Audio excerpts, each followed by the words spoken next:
E aí, olha aqui para mim, eu quero que você preste atenção agora no capítulo 10 de Hebreus, que diz assim, no verso 1, aqui mesmo em Hebreus, você está me entendendo?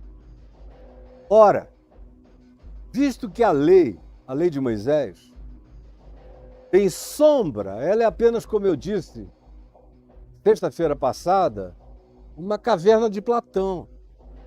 Ela tem alguma luz, ela lança alguma luz, mas ela projeta sombras. Ela não projeta realidades.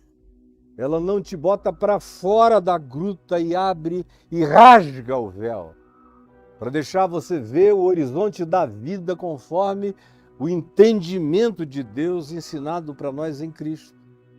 Ora, visto que a lei é sombra de coisas vindouras, ela era apenas arquetipia, era tipo, era simbolização, era expressão,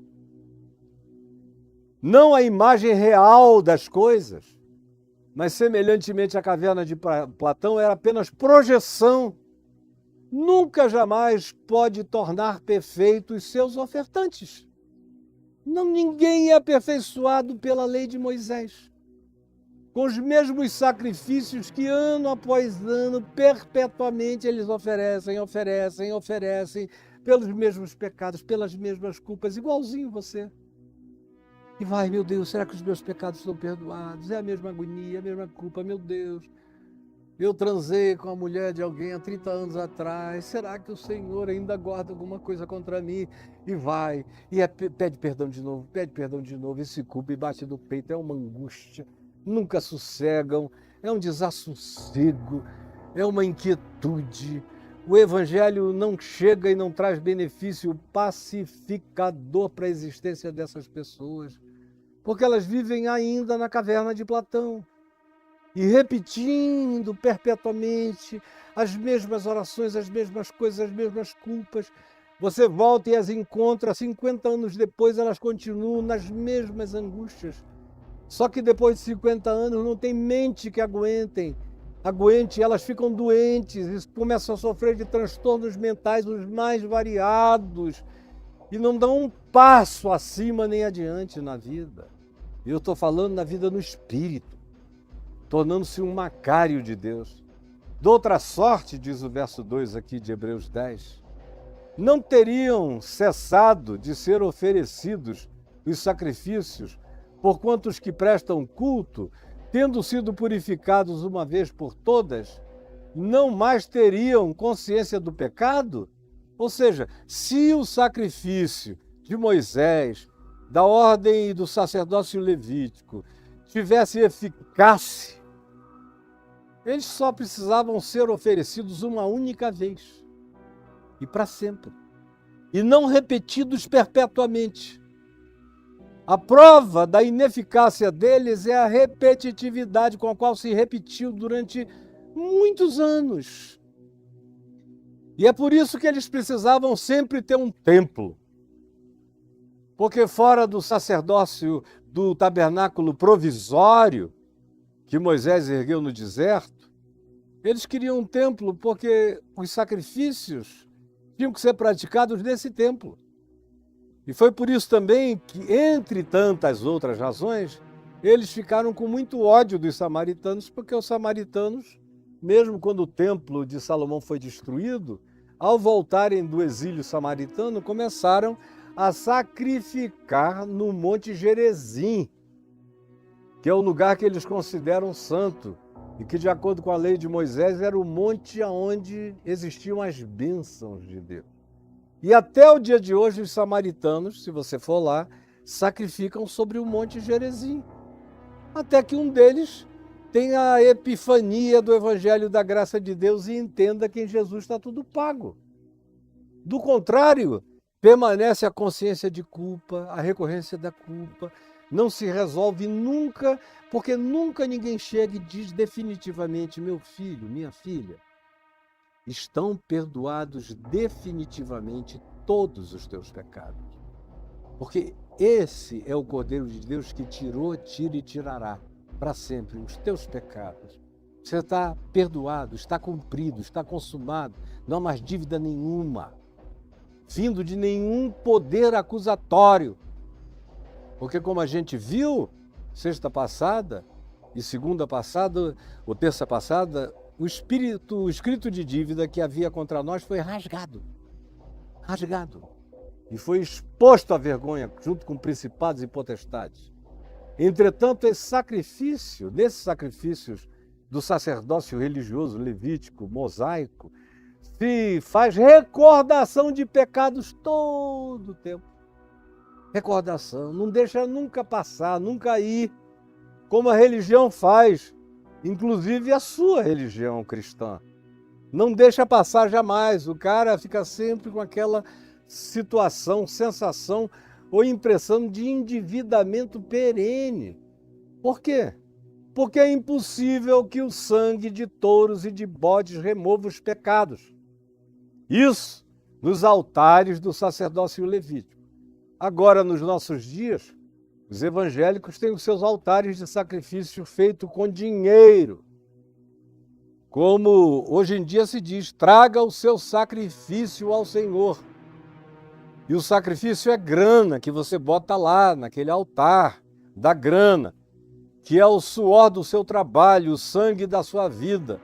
Continua a ser a mesma coisa, mudou apenas o modus operandi, mas é a mesma recorrência culposa, adoecedora, pervertedora, atormentadora e diabolicamente agradável aos espíritos da perversidade, da acusação e da culpa, porque essa recorrência favorece os espíritos malignos na consciência frágil, dos que não são cobertos definitivamente pela consciência da graça de Deus, consumada, realizada, acabada e feita em Cristo Jesus.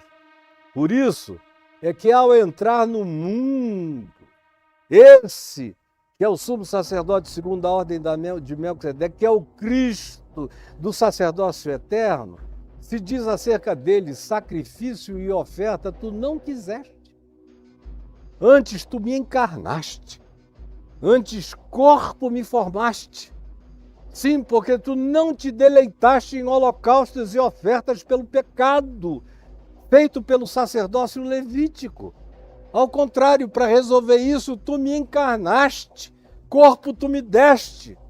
Para que eu me ofereça, como João Batista disse, eis o Cordeiro definitivo. Então, disse eu, falando desse que é o Messias, que é o Cristo, que é Jesus, eis aqui estou, no rolo do teu livro eterno está escrito a meu respeito, eu estou aqui inteiro, encarnado, para fazer, ó Deus, toda a tua vontade, como Jesus disse, pois a minha alegria, o meu trabalho, a minha obra é fazer a vontade daquele que me realizou. Se vocês lessem o Evangelho e lessem isso aqui, tendo Jesus como chave hermenêutica, a coisa se tornaria tão 2 e 2 são 4, tão óbvia, que vocês teriam vergonha de ainda se ocuparem com outras distrações que só trazem perturbação para a mente. Depois de dizer como acima eu li, sacrifícios e ofertas não quiseste, nem holocaustos ou ablação pelo pecado, nem com isto te deleitastes, coisas que se oferecem segundo a lei de Moisés para cobrir os pecados? Então acrescentou, eis aqui estou, ó Deus, é o Messias eterno falando, nos Salmos, eis aqui estou para fazer, ó Deus, tua vontade.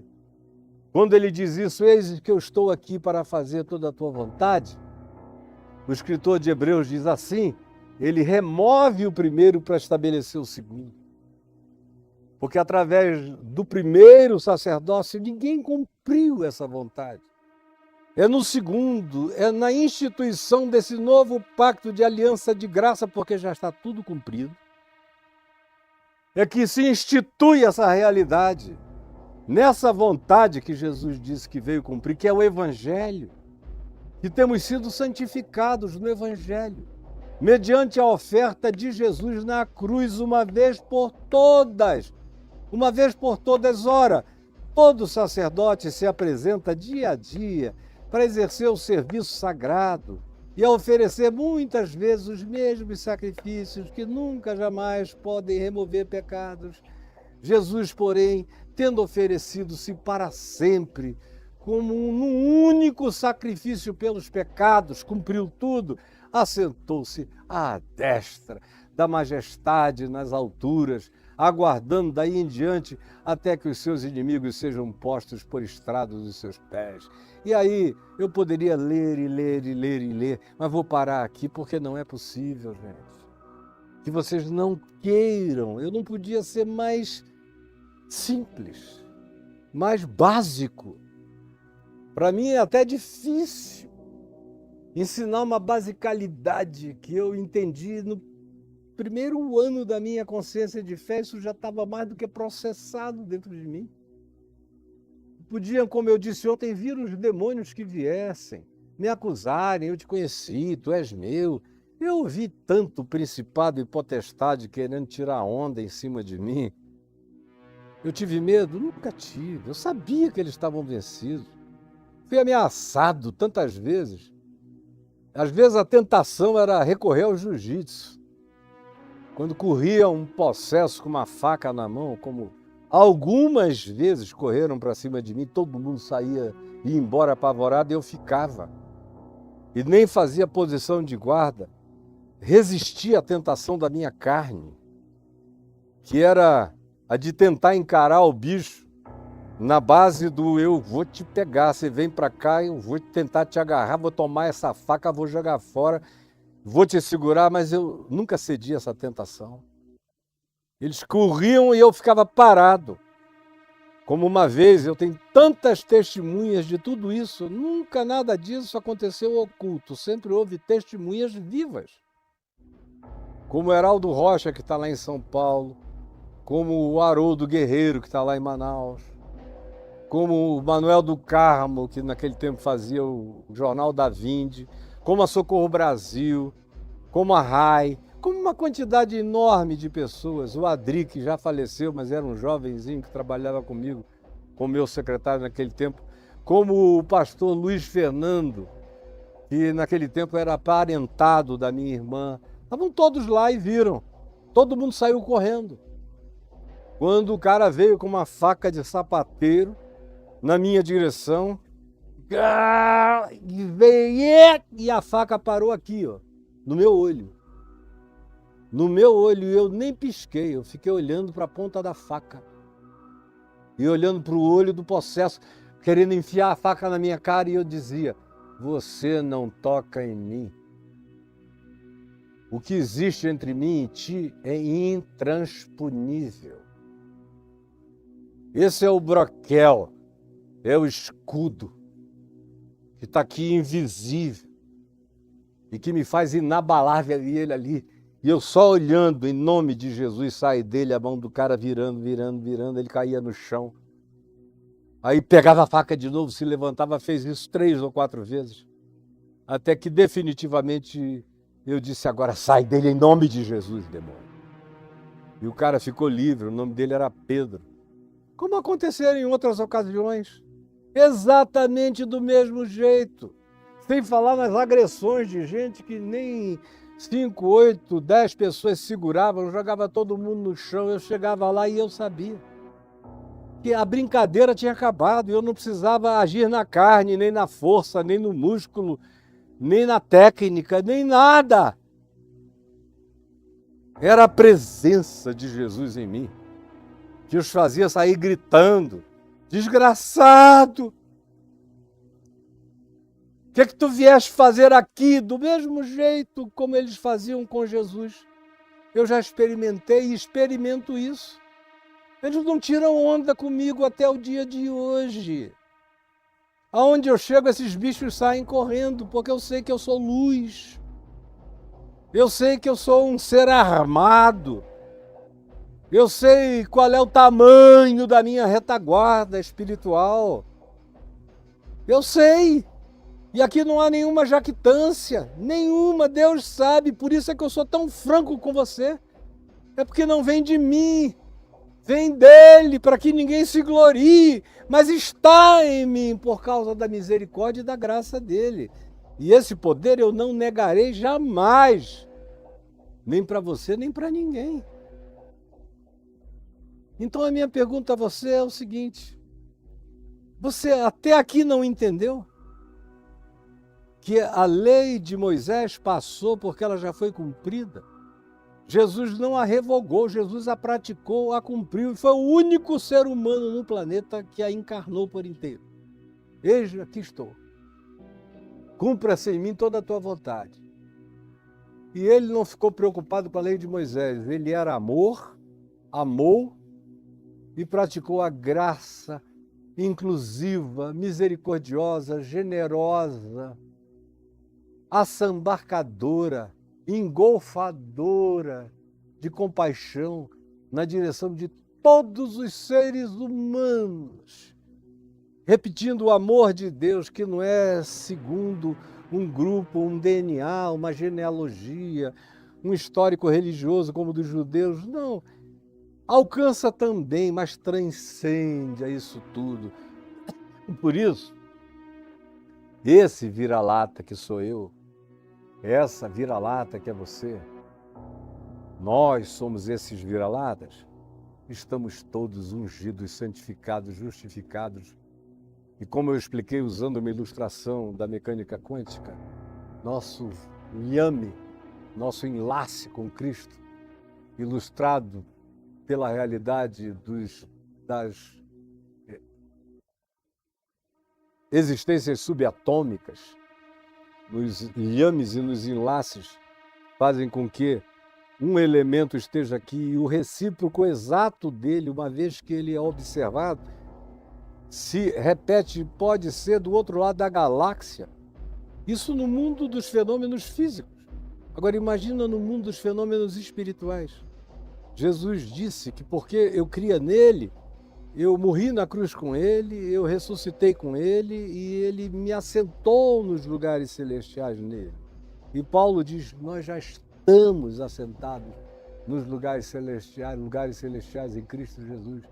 Aí vem qualquer bobo e diz, eu não gosto de Paulo. Cara, está perdendo o que você, se soubesse ler Paulo, deixar Paulo no primeiro século e tirar dele aquilo que é princípio eterno, que você filtra através de Jesus como chave hermenêutica, você recolheria a sua idiotice com muita vergonha na cara. Porque eu já estou assentado nos lugares celestiais em Cristo Jesus. E não foi Pedro que entendeu isso, nem Tiago, nem João, pelo menos não de início. Mas Paulo parece que já nasceu do outro lado dessa perspectiva. Para além da fronteira, para além desse conflito imediato, já entrou abraçando. E tudo que ele não abriu de vez foi por causa da misericórdia pastoral de ter que lidar com a geração, como ele diz mesmo em Romanos 14, que não podia entender tudo aquilo que já era herança, já era liberdade, já estava consumado, inclusive a questão de homens e mulheres. E entre eles não tem nenhuma distinção, assim como ninguém tem que ser escravo de ninguém, ninguém tem que ser senhor de ninguém, e Deus não faz acepção de pessoas, por isso não tem ninguém superior, ninguém, de nenhum DNA, de nenhum gene, de nenhuma categoria, de nenhuma religião, ninguém, porque Deus não faz acepção de pessoas. Essa é a coisa mais básica que se podia querer que você entendesse. Mas tem muita gente que até o dia de hoje não entende. E eu paga um preço absurdo por querer ser um fiel dispenseiro, por saber que Deus me deu a chave da dispensa, então ir lá e a chave é Cristo, e abrir e tirar da dispensa, como Jesus disse que todo escriba versado no reino de Deus tira do seu depósito, da sua dispensa, coisas novas e coisas velhas. Eu queria trazer sempre coisas novas, mas às vezes eu sou forçado a trazer as coisas que já deviam estar absorvidas por nós há pelo menos 2000 anos.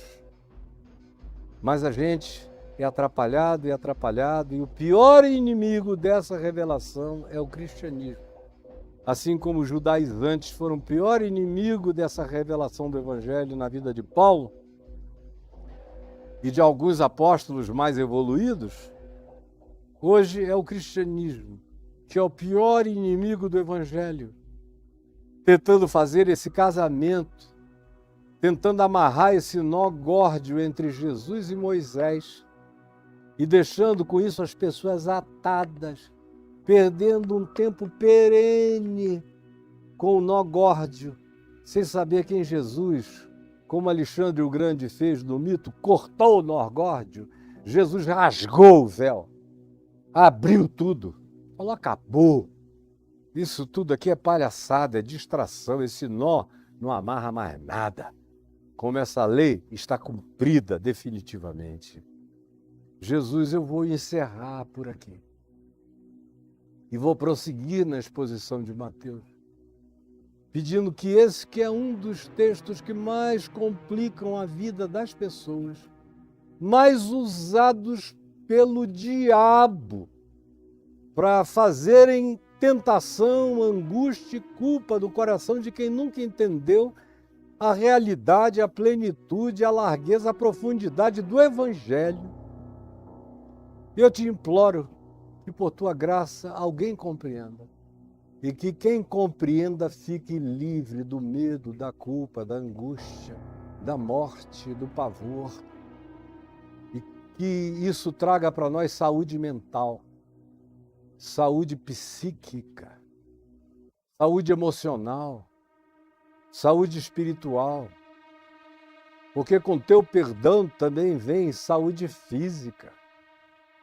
Porque as nossas culpas somatizáveis, que adoecem nosso corpo, nossa alma, nossa mente, nosso espírito, já estão cancelados em Cristo Jesus, já está tudo cumprido, eu posso andar sem medo.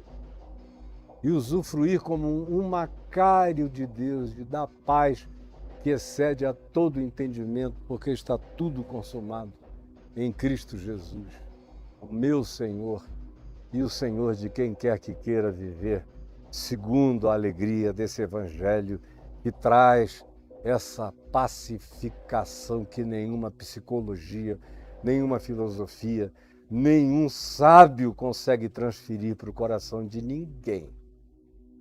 Mas é pelo Evangelho aplicado pelo Espírito Santo em nós que a gente toma posse disso, que transcende a toda a compreensão, mas que se torna uma realidade que encara a morte, a perda, o luto, a falência, a miséria, a desgraça, a fome, a sede, o juízo, o julgamento, qualquer coisa.